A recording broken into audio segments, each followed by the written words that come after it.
खैबर पख्तूनख्वा अली अमीन गंडापुर ने बानी पीटीआई को 1 से 2 हफ्ते में खुद जेल से छुड़ाने की धमकी दे दी।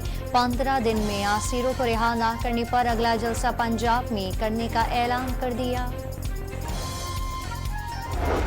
अली अमीन ने पश्तूनों का लश्कर लेकर पंजाब पर हमला करने की धमकी दी। अगर गंडापुर के पास लश्कर है तो दहशतगर्दी को कंट्रोल करें, अपने लीडर को 15 दिन में रिहा करके दिखाएं। ख्वाजा आसिफ का रद्द अमल।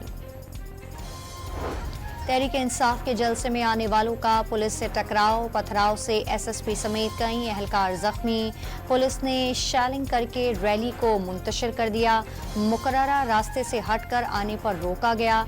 कारकुनों ने पथराव कर दिया। इस्लामाबाद पुलिस का मौक़िफ़। तहरीक इंसाफ मुकर्ररा वक्त पर शाम 7 बजे जलसा ख़त्म करने में नाकाम। डिप्टी कमिश्नर इस्लामाबाद जलसे की शुरा को मुंतशिर करने का इंतबाह देते रहे। एनओसी की खिलाफ वर्जी पर कानूनी कार्रवाई का भी फैसला। गवर्नर खैबर पख्तूनख्वा फैसल करीम कुंटे ने काबीना में रद्दोबदल की समरी मुस्तरद कर दी। आइन में छठे मुशीर की इजाज़त नहीं, 5 से ज़ायद मुशीर रखना गैर आइनी करार दे दिया।